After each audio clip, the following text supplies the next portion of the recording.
बच्चों, आज हम दादी माँ का दूसरा अंक पढ़ने जा रहे हैं। इससे पहले वाले अंक में मैंने आपको बताया था कि दादी माँ को गांव की बहुत सारी जड़ी बूटियों के नाम पता थे। अगर गांव में कोई बीमार पड़ जाता था तो वह वहाँ पहुँच जाती और उसी की बहुत सेवा करती और बहुत सफाई का ध्यान रखती थी। अब अगला अंक है, किशन भैया की शादी ठीक हुई।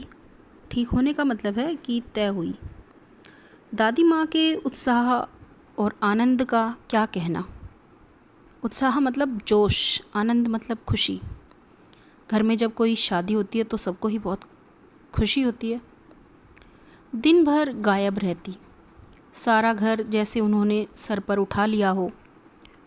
पड़ोसी ने आती, बहुत बुलाने पर दादी माँ आती। बहन बुरा न मानना, कार परोजन का घर ठहरा। एक काम अपने हाथ से ना करूं तो होने वाला नहीं।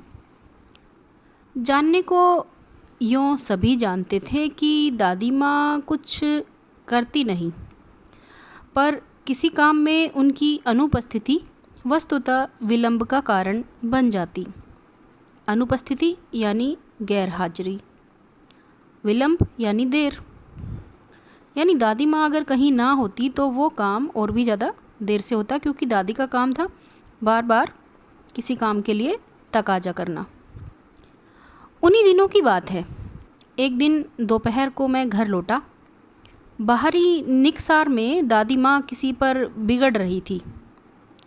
देखा, पास के कोने में दुबकी रामी की चाची खड़ी है। सो ना होगा धन्नो, रुपए मैं सूद के आज दे दे। तेरी आंख में तो शर्म है नहीं। मांगने के समय कैसी आई थी, पैरों पर नाक रगड़ती फिरी। किसी ने एक पाई भी न दी। अब लगी है आजकल करने, फसल में दूंगी, फसल में दूंगी। अब क्या तेरी खातिर दूसरी फसल कटेगी? दूंगी मालकिन। रामी की चाची रोती हुई दोनों हाथों को आंचल पकड़े दादी माँ के पैरों की ओर झुकी। बिटिया की शादी है, आप न दया करेंगी तो उस बेचारी का निस्तार कैसे होगा? हट हट, अभी नहाकर आई हूँ। दादी माँ पीछे हट गई। जाने दो दादी, मैंने इस अप्रिय प्रसंग को हटाने की गरज से कहा। बेचारी गरीब है, दे देगी कभी। चल चल, चला है समझाने। मैं चुपके से आंगन की ओर चला गया। कई दिन बीत गए, मैं इस प्रसंग को एकदम भूल सा गया। एक दिन रास्ते में रामी की चाची मिली। वह दादी को पूतो फलो दूधो नहाओ का आशीर्वाद दे रही थी। मैंने पूछा, क्या बात है धन्नो चाची? तो उसने विहल्व होकर कहा, विहल्व मतलब भावुक होकर कहा, उरिन हो गई बेटा। भगवान भला करे हमारी मालकिन का। कल ही आई थी, पीछे का सभी रुपया छोड़ दिया, ऊपर से 10 रुपये का नोट देकर बोली, देखना धन्नो, जैसी मेरी बेटी, जैसी तेरी बेटी वैसी मेरी। 10-5 के लिए हंसाई ना हो। देवता है बेटा, देवता। तो यहाँ पर लेखक बताता है कि धन्नो चाची दादी को आशीर्वाद दे रही थी, और जब उसने पूछा तो उसने बड़े भावुकता से कहा कि उरिन हो गई बेटा। उरिन का मतलब कर्ज मुक्त, यानी किसी का अगर ऋण सर पर है तो वो उतर जाना। और दादी को बहुत आशीर्वाद दे रही थी वो, और उसने कहा कि दादी माँ ने पीछे का जितना भी उधार रुपया दिया था वो सब छोड़ दिया, ऊपर से 10 रुपये और दी, और बोला कि देखो धन्नो, जैसी तेरी बेटी वैसी मेरी, और 10-5 के लिए हंसाई ना हो, यानी अच्छी से शादी करना। उस रोज़ तो बहुत डांट रही थी। मैंने पूछा, वह तो बड़े लोगों का काम है बाबू, रुपया देकर डांटे भी ना तो लाभ क्या? मैं मन ही मन इस तर्क पर हंसता हुआ आगे बढ़ गया। किशन के विवाह के दिनों की बात है। विवाह के 4-5 रोज पहले से ही औरतें रात रात भर गीत गाती हैं। आपने भी देखा होगा कि विवाह से पहले गीत गाए जाते हैं। विवाह की रात को अभिनय भी होता है। अभिनय यानी नाटक। यह प्राय एक ही कथा हुआ करती है। उसमें विवाह से लेकर पुत्रोत्पत्ति, पुत्रोत्पत्ति यानी पुत्र के पैदा होने तक के सभी दृश्य दिखाए जाते हैं। सभी पार्ट औरतें ही करती हैं। मैं बीमार होने के कारण बारात में ना जा सका। मेरा ममेरा भाई राघव दालान में सो रहा था। वह भी बारात जाने के बाद पहुंचा था। औरतों ने उस पर आपत्ति की। आपत्ति करना मतलब किसी के ऊपर मना करना किसी चीज़ के लिए। दादी माँ बिगड़ी। लड़के से क्या पर्दा, लड़के और ब्रह्मा का मन एक सा होता है। मुझे भी पास ही एक चारपाई पर चादर उड़ाकर दादी माँ ने चुपके से सुला दिया था। बड़ी हंसी आ रही थी। सोचा कहीं जोर से हंस ना दूँ, भेद खुल जाए तो निकाल बाहर किया जाऊंगा। पर भाभी की बातों पर हंसी रुक न सकी और भंडाफोड़ हो गया।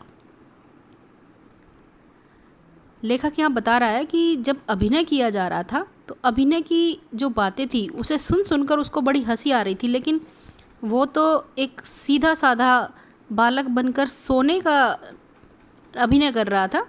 तो बार बार हंसी की बातें सुनकर उसको भी हंसी आ रही थी, लेकिन उसे ये डर था कि अगर मैं हंस पड़ा तो मेरा भेद खुल जाएगा।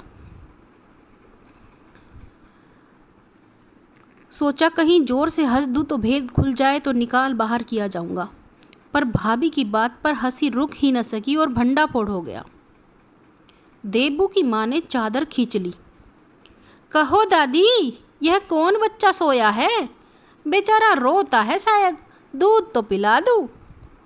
हाथापाई शुरू हो गई। दादी माँ बिगड़ी। लड़के से क्यों लगती है? सुबह रास्ते में देबू की माँ मिली। कल वाला बच्चा भाभी। मैं जोर से भागा और दादी माँ के पास जा खड़ा हुआ। वस्तुतः किसी प्रकार का अपराध हो जाने पर जब हम दादी माँ की छाया में खड़े हो जाते तो अभयदान मिल जाता। अभयदान यानी अब कोई किसी तरह का डर नहीं है, अब कोई डरने की आवश्यकता नहीं है। स्नेह और ममता की मूर्ति दादी माँ एक के बाद एक बात आज कैसी कैसी मालूम होती है। परिस्थितियों का वात्या चक्र जीवन को सूखे पत्ते सा कैसा नचाता है, इसे दादी माँ खूब जानती थी। परिस्थितियाँ यानी हालात, वात्या चक्र यानी आंधी, यानी हमारे जीवन में जब अलग अलग हालात पैदा होते हैं और उनकी आंधी से हमारा जीवन कैसे सूखे पत्ते सा नाचने लगता है, इसे दादी माँ खूब जानती थी। दादा की मृत्यु के बाद से ही वे बहुत उदास रहती। संसार उन्हें धोखे की टट्टी मालूम होता। दादा ने स्वयं जो धोखा दिया, वे सदा उन्हें आगे भेजकर अपनी पीछे जाने की झूठी बात कहा करते थे। अब यहाँ पर लेखक यह बता रहा है कि दादी माँ को संसार एकदम धोखे का पर्दा मालूम होता और दादा ने भी उन्हें धोखा दिया। धोखा देने का मतलब यह है कि दादा ये कहा करते थे कि पहले तुम जाओगी, उसके बाद मैं आऊँगा भगवान के घर। लेकिन दादा खुद चले गए पहले, और दादा की मृत्यु के बाद कुकुरमुत्ते की तरह बढ़ने वाले, कुकुरमुत्ते यानी जो मशरूम की तरह अपने आप पैदा हो जाते हैं, मुंह में राम बगल में छुरी वाले दोस्तों की शुभ चिंता ने स्थिति को और भी डामाडोल कर दी। यानी ऐसे दोस्त जो मुंह में तो अच्छे अच्छे बोल बोलते हैं, लेकिन उनका जो दिल है उसमें हमारे लिए ईर्ष्या या बुरी भावना भरी होती है। तो ऐसे दोस्तों ने और भी ज़्यादा स्थिति को बिगाड़ दिया। दादा के श्राद्ध में दादी माँ के मना करने पर भी पिता ने जो अतुल संपत्ति व्यय की, वह घर की तो थी नहीं। दादा की मृत्यु के बाद जब श्राद्ध का कार्यक्रम किया गया, क्रियाक्रम करने के बाद में, तो उस पर भी जो खर्चा किया गया वह भी घर का नहीं था, यानी वह भी उधार लेकर किया गया था। तो एक तरीके से स्थिति और भी ज़्यादा बिगड़ गई। आज के पाठ में इतना ही, और आशा करती हूँ कि आपको ये समझ में आया होगा और इसकी भावना को आप समझ पाए होंगे। धन्यवाद।